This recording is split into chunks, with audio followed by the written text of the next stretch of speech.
এই তো রাজসভায় সবাই আজ সময়ে চলে এসেছে দেখছি। সময় তো আসতেই হবে মহারাজ। শীত কেটে বসন্ত এলো, কদিন পরে বসন্তেও বসন্ত না মানে পূর্ণচ্ছেদ পড়বে। এখন তো সকাল সকাল উঠছি, সকাল সকাল আসছি। কি বললে পণ্ডিত? কিছুই মাথা মুন্ডু বুঝলাম না। পণ্ডিত মশাই সোজা ভাষায় বলতে চাইছেন গরমকাল চলে এলো, তাই ঘুম ভাঙতে কারো দেরি হচ্ছে না, তাই সবাই তাড়াতাড়ি আসছে। একদম তাই। হ্যাঁ, গরমকাল। গরমকালের প্রথম দিন মানে নববর্ষ, আর নববর্ষ মানে হালখাতা, হালখাতা মানে এই মিষ্টি শরবত। আহা, বিকেল থেকে সন্ধেবেলাটা জমে জমজমাট। তাহলে তো সেদিন গোপালেরই দিন। হ্যাঁ, ভরপেট মিষ্টি ভোজন। হ্যাঁ, মিষ্টি নোনতা সবই হয়।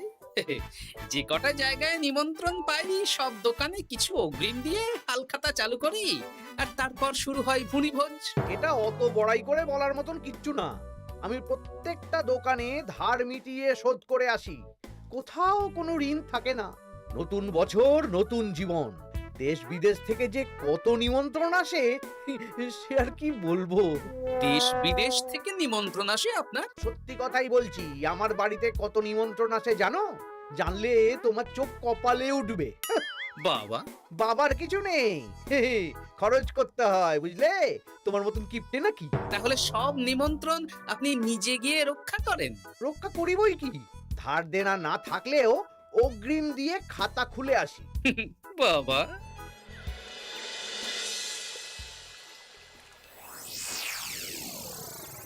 তোদের একটা কাজ করতে হবে। কি কাজ বলে ফেলুন? তোরা উঠতে বসতে গোপালকে জিজ্ঞেস করবি, কি গোপাল, কটা হাল খাতার নিমন্ত্রণ পেলে? মন্ত্রী মশাইকে তো 10টা দোকান থেকে বলেছে। বুঝে গেছি, গোপালকে আপনার কাছে আরো খাটো দেখানো হবে। এই যে শোনো, এই থলেটা ধরো। হ্যাঁ,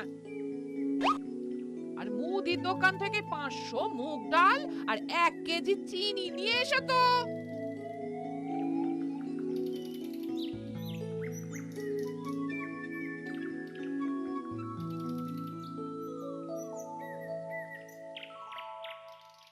আরে গোপাল চন্দ্র যে, তা কোথায় যাওয়া হচ্ছে?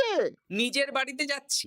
আমি তো আর তোদের মতন বাউন্ডুলে নই যে দিনরাত রাস্তায় রাস্তায় ঘুরে বেড়াবো। সামনে তো পয়লা বৈশাখ, সেদিন কেউ কি বাড়ি বসে থাকবে? কেন? সেদিন আমি কোথায় থাকবো না থাকবো সেটা আমার ব্যক্তিগত ব্যাপার, তোদের কি? না না, আমাদের আর কিছুই না। তবে এবার তো মন্ত্রী মশাইয়ের কাছে ইতিমধ্যেই 10টা দোকান থেকে নিমন্ত্রণ পত্র চলে এসেছে। তাতে আমি কি করব? না না না না, আমরা জানতে চাইছি ওই তোমাকে কতগুলো দোকান থেকে নিমন্ত্রণ করলো গোপাল? গোপালকে ভয়ে কোনো দোকানে নিমন্ত্রণ করে না। এই, সেসব তোদের বলতে যাবো কেন রে? বলবেই বা কি করে? একে তো কিপ্টে, নিশ্চয়ই হাল খাতায় কোনো অগ্রিম দেয় না, আর মন্ত্রীমশাই অগ্রিম দিয়ে দিয়ে ভরিয়ে দেন। কি জ্বালাতন রে বাবা। জ্বলেছে জ্বলেছে, গোপালের জ্বলেছে।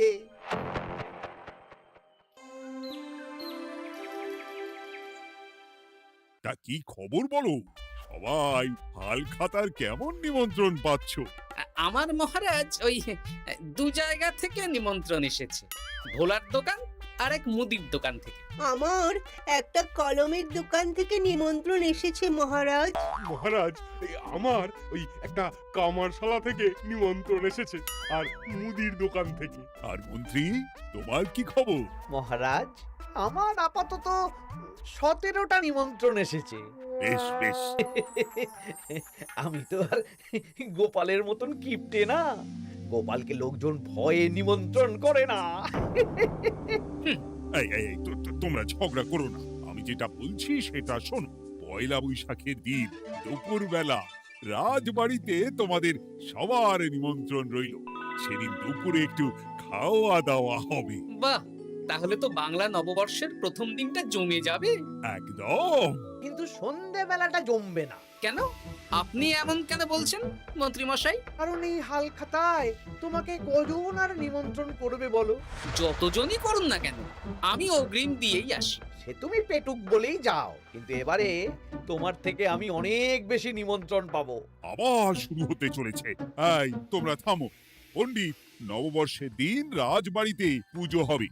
আমি জানি তুমি সেদিন খুব ব্যস্ত থাকবে, কিন্তু রাজবাড়ির পুজোটা মনে করে করে দিতে হবে। নিশ্চয়ই মহারাজ, নিশ্চয়ই। আর গোপাল, মন্ত্রী, তোমরা দুজনেই আমাকে হাল খাতার নিমন্ত্রণ পত্র দেখাবে।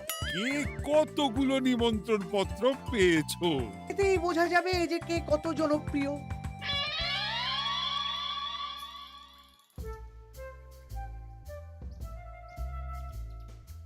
কি গো, তুমি সেই তখন থেকে পায়চারি করছো যে? খাবারটা তো জল হয়ে গেল গো। গিন্নি, আমাকে কিছু একটা করতেই হবে বুঝলে। মন্ত্রী মশাই দিন রাত আমার পিছনে লেগে আছে। আরে কি হয়েছেটা কি? হ্যাঁ, উনি বলছেন উনি নাকি কৃষ্ণনগরের সবচেয়ে জনপ্রিয়, তাই ওনার কাছে নববর্ষের হাল খাতায় সবচেয়ে বেশি নিমন্ত্রণ আসে। হাল খাতার নিমন্ত্রণ দিয়ে কি জনপ্রিয়তা বিচার করা যায় নাকি? কে কাকে একটা চিঠি পাঠালো আর সে মহান হয়ে গেল? হ্যাঁ, ঠিক বলেছো গিন্নি, চিঠিতেই কাত করো। দিন রাত উঠতে বসতে কথা শোনানো, আমি দেখাবো মজা। এই বলি, তুমি কি করবে? এবার খেলা জমবে, মজা হবে।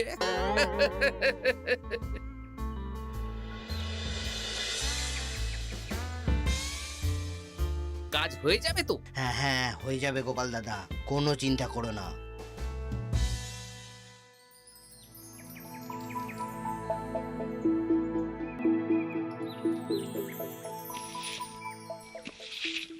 ও দিদা, আমরা তো তখন থেকে ঠায় এখানে দাঁড়িয়ে আছি। দাদু কোথায় গো? তোদের দাদু আসছে আসছে, বলি এক্ষুনি চলে আসবে। হ্যাঁ, এই তো চলে এসেছি। বলো দাদু, এত সকাল সকাল তুমি আমাদের ডাকলে? এই নে, এই নিমন্ত্রণ পত্রগুলো মন্ত্রীকে দিয়ে আয়, আর বলবি যেমন বলছি তেমন কর, কোনো বাড়তি কথা বলবি না। মন্ত্রী মশাই আমাকে অনেক অপমান করার চেষ্টা করেছে, এবার আমিও মজা দেখাচ্ছি। হ্যাঁ, ঠিক আছে দাদু, তুমি যেমন বলছো আমরা তেমনই করছি। চল তাহলে মন্ত্রী মশাইয়ের বাড়ির দিকে যাই।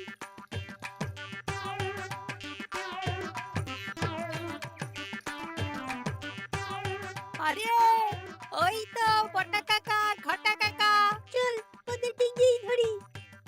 এই যে বটা কাকা, ঘটা কাকা, তোমরা ভালো আছো? হ্যাঁ আছি, তা তোদের জন্য কি লাভ? না, লাভ লোকসান নেই, আমরা তো উপকার করতে এলাম। উপকার? তোমরা হলে মন্ত্রী মশাইয়ের খাস লোক, তাই ভাবছি কথাটা তোমাদের বলবো না মন্ত্রী মশাইয়ের কাছে সরাসরি গিয়ে বলবো। কি কথা? কয়েকটা লোক এসে মন্ত্রী মশাইকে খুঁজছিলেন, আমাদের জিজ্ঞেস করলেন মন্ত্রী মশাইকে আমরা চিনি নাকি। তা তোরা কি বললি? বললাম চিনি। ওনারা এই চিঠিগুলো আমাদের হাতে ধরিয়ে দিলেন, তারপর বললেন ওই পুজংপুর গ্রামে 15টা দোকানে পয়লা বৈশাখে মন্ত্রী মশাইয়ের নিমন্ত্রণ আছে। আচ্ছা তাই বুঝি? দে দে, আমরা এই চিঠিগুলো দিয়ে আসছি, তোরা বাড়ি যা। বেশ, গেলাম তাহলে। বলিস কিরে বটা ঘটা, ভুজংপুর? হ্যাঁ এই দেখুন না, রং বেরঙের নিমন্ত্রণ পত্র। বাবা, জন্মে ফুচংপুরের নামই শুনিনি, যাওয়া তো দূরের কথা, তাও আমাকে পয়লা বৈশাখে নিমন্ত্রণ করেছে। তার মানে আপনি কত জনপ্রিয় ভাবতে পারছেন? হ্যাঁ, অতুলনীয়, অভাবনীয় জনপ্রিয়তা। এই আনন্দে আমাদের কিছু খাওয়ান। এখন কি খাওয়াবো? নববর্ষের দিন তো অনেক মিষ্টি পাবো, সেদিনকে প্রাণ ভরে খাস। বেশ, আপনি তাহলে চটপট নিমন্ত্রণ পত্রগুলো দেখে নিন। এ কি, মন্ত্রী এখনো এলো না যে? হয়তো উনি খুব ব্যস্ত। যাই হোক, শোনো গোপাল, তোমাদের তো আগেই বলেছি এবছর রাজবাড়িতেও নববর্ষের দিন লক্ষ্মী গণেশ পুজো হবে। হ্যাঁ মহারাজ, তা তো বলেছেন। তা তোমাকে একটা দায়িত্ব দিতে চাই। বলুন মহারাজ, কি দায়িত্ব? তুমি মৃৎশিল্পী ভাইয়ের সাথে দেখা করে একবার খোঁজ নিয়ে আসবে প্রতিমা বানানোর কাজ কত দূর হলো। আচ্ছা মহারাজ, হে আর এমন কি কাজ, আমি আজকেই খবর নিয়ে নেব। ক্ষমা করবেন মহারাজ, আজ রাজসভায় আসতে একটু দেরি হয়ে গেল। কেন আজ হঠাৎ করে দেরি কেন? কি হয়েছিল তোমার? জ্বর, বমি না পেটের ব্যামো? জনপ্রিয়তা মহারাজ, আমার জনপ্রিয়তা দিনের পর দিন বেড়েই চলেছে। হুজুমপুর রাজ্যের 15টা দোকান থেকে আমি হালখাতার নিমন্ত্রণ পেয়েছি। ভাবা যায়? বাবা, ওই রাজ্যে যাওয়া তো দূর, নামও কোনোদিন শুনিনি। হুজুমপুর। এ 200 মাইল দূরের রাজ্য। চিঠিগুলোতে বিশদে ঠিকানা লেখা আছে। বাবা, বিশাল ব্যাপার তো। তা গোপাল, তুমি কতগুলো নিমন্ত্রণ পেলে? আমি পেয়েছি, বেশ কিছু পেয়েছি মন্ত্রী মশাই। দেখবো নববর্ষের দিন দেখবো তুমি কতগুলো নিমন্ত্রণ পেয়েছো। আমি এই রাজ্য ভিন রাজ্য সব জায়গায় যাব, হালখাতায় অগ্রিম দেব আর মিষ্টি খাবো। বেশ, ঠিক আছে।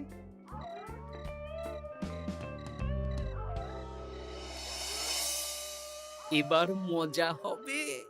শোন, তোরা কোনো কথা বলবি না, তোরা শুধু আমার পিছু পিছু আয় আর মন্ত্রী মশাইয়ের বাড়ির দরজার সামনে চিঠিগুলো ফেলে দে। আচ্ছা দাদু।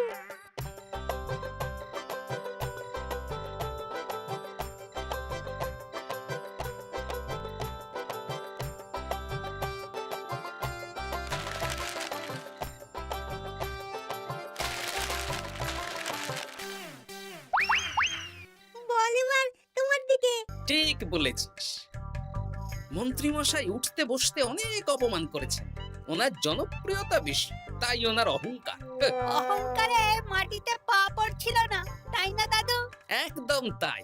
শোন, কালকে দুপুর বেলাও চুপি চুপি আসবো, কেমন? দুপুরে যখন মন্ত্রী মশাই ভাত ঘুম দেবেন ঠিক তখন। চল এখন বাড়ি যাই।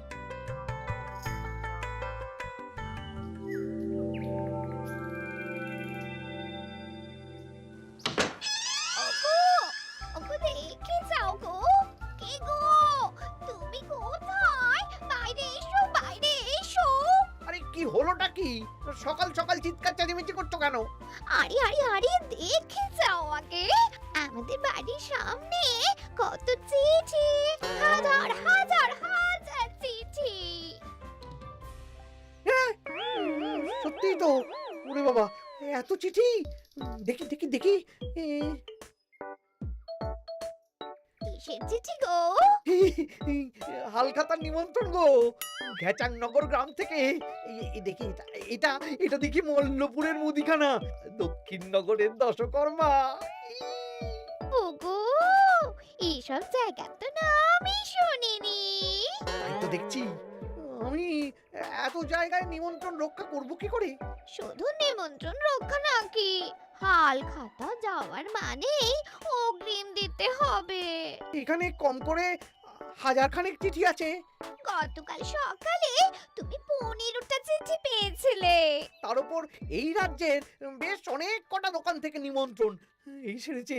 মন্ত্রীমশাই এই নিন, রাস্তায় একটা লোকের সাথে দেখা হলো, এই চিঠিগুলো ধরিয়ে দিয়ে গেল, বলল মন্ত্রীমশাইয়ের হালখাতায় নিমন্ত্রণ। নাম বললো না, মুখে গায়ে চাদর মুড়ি দেওয়া। এই গরমে চাদর? সেটা জিজ্ঞাসা করতে শুধু বলল ঠান্ডার রাজ্য থেকে আসছে কিনা তাই। বলিস কি, ঠান্ডার রাজ্য থেকে আমার নিমন্ত্রণ? বাবারে বাবা, কি জনপ্রিয়তা! থাম একদম। তো জায়গায় কম করে 5 মোহর অগ্রিম দিলে তো 5000 মোহর খরচা হয়ে যাবে। তা অত মোহর আমাদের কাছে আছে নাকি? তাহলে এবারে আপনার জনপ্রিয়তার কি হবে? নিকুচি করেছে জনপ্রিয়তার। দাঁড়া দাঁড়া দাঁড়া, আগে সব কটা চিঠি পড়ে দেখি।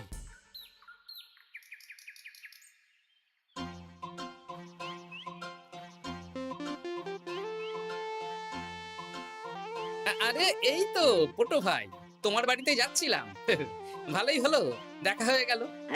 গোপাল দাদা, বলো বলো। কাল বাদে পরশু তো বাংলা নববর্ষ, তা রাজবাড়ির জন্য লক্ষ্মী গণেশ প্রতিমার প্রস্তুতি কত দূর? হয়ে গেছে তো, এখন একটু শেষ বেলার চুলির টান দিচ্ছি। আমি আগামীকালই রাজবাড়িতে মূর্তি দুটো পৌঁছে দেব। ব্যাস চিন্তামুক্ত হলাম। আমি মহারাজকে জানিয়ে দেবো। হ্যাঁ, আচ্ছা।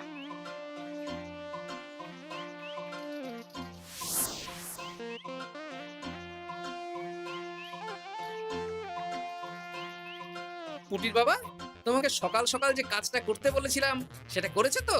হ্যাঁ গোপাল দাদা, সব চিঠি বটা ঘটার হাতেই ধরিয়ে দিয়েছি। তা তোমাকে চিনতে পারেনি তো? না না, চিনবে কিভাবে? আমি তো চাদর মুড়ি দিয়ে দেখা করেছি। এই চাদরটা? হ্যাঁ, তাহলে এটা এখনো গায়ে দিয়ে মুখ খুলে ঘুরছো কেন? হ্যাঁ, এক্ষুনি খোলো খোলো খোলো। ঠিক বলেছো। দুপুরবেলা অনেক কাজ আছে। কি কাজ? শোনো, আচ্ছা। কি মুশকিল, এখন এতগুলো চিঠি আমাকে একা পড়তে হবে। তাহলে এখানেই বসে থাকো, বুঝলে? খাও দাও আর চিঠি পড়ো। নববর্ষে আবার সব জায়গায় নিমন্ত্রণ রক্ষা করতে যেতে হবে তো। আরে ও কি জ্বালা। আমরা তাহলে এখন আসি। হ্যাঁ, ভাগ ভাগ।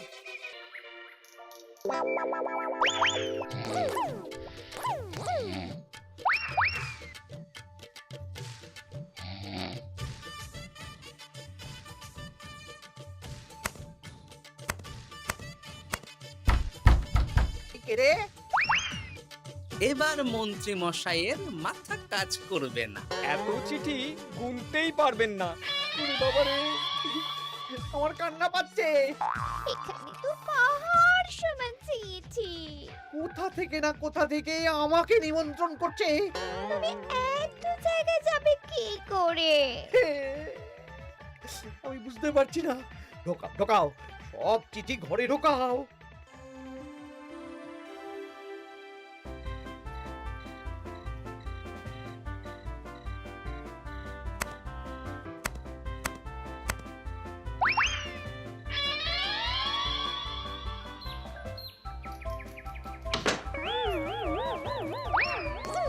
ওগো, রাতে আবার চিঠি এসেছে। এবার আমি কি করব? আজ বাদে কাল নববর্ষ। এত জায়গায় অগ্রিম দেওয়া তো দূর, যেতে গেলেও তো আমাকে ঘর বাড়ি বেচতে হবে। পড়ো পড়ো চিঠি পড়ো, পড়ে যাও। আচ্ছা, আমাদের রাজবাড়ির পুজোর লক্ষ্মী গণেশ ঠাকুর প্রতিমা চলে এসেছে। মনে আছে তো? হ্যাঁ মহারাজ, মনে আছে। আগামীকাল সকাল সকাল পুজো করব। কিন্তু মন্ত্রী যে এলো না এখনো। উনি এত নিমন্ত্রণ পেয়েছেন যে পড়ার সময় পাচ্ছেন না মহারাজ। রাজসভায় আসতে পারলে হয়। বাবা বাবা বাবা, এত নিমন্ত্রণ! আমিও লোক মুখে শুনলাম উনি নাকি হাজার হাজার নিমন্ত্রণ পাচ্ছেন। দিন রাত বস্তা বস্তা নিমন্ত্রণের চিঠি আসে। বাবা বাবা, এ তো আজব ব্যাপার। হ্যাঁ, তাই না তাই। যাই হোক, কাল সকালে রাজবাড়ি আর বিকেলে দোকানে হালখাতা। ব্যাস। একদম।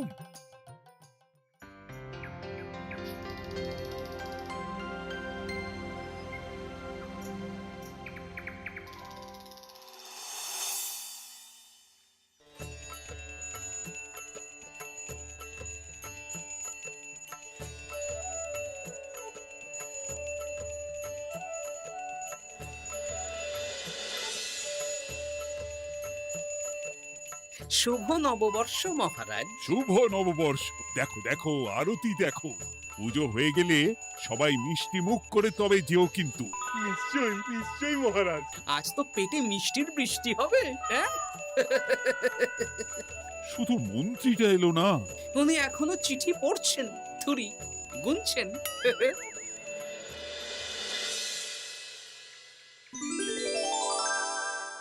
আমার কি সৌভাগ্য, রাজবাড়ির সবাই আমার দোকানে হাল খাতা করতে এসেছে। শুধু মন্ত্রী মশাই আসেন।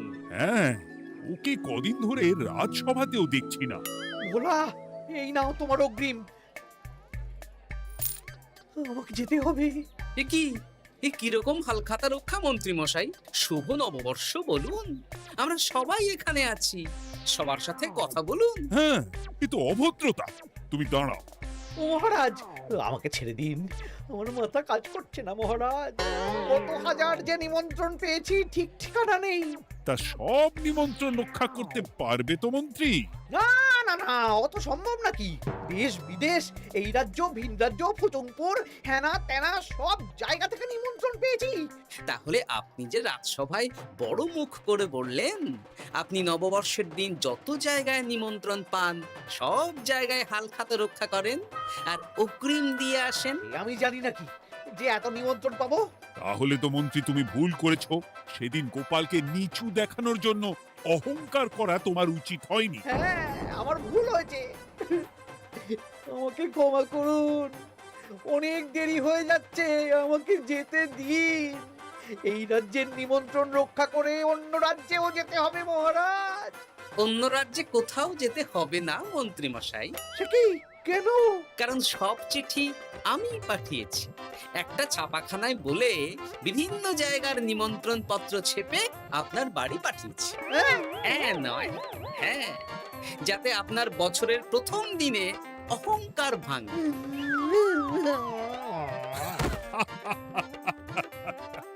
বলো বলো সবাই, শুভ নববর্ষ। শুভ নববর্ষ।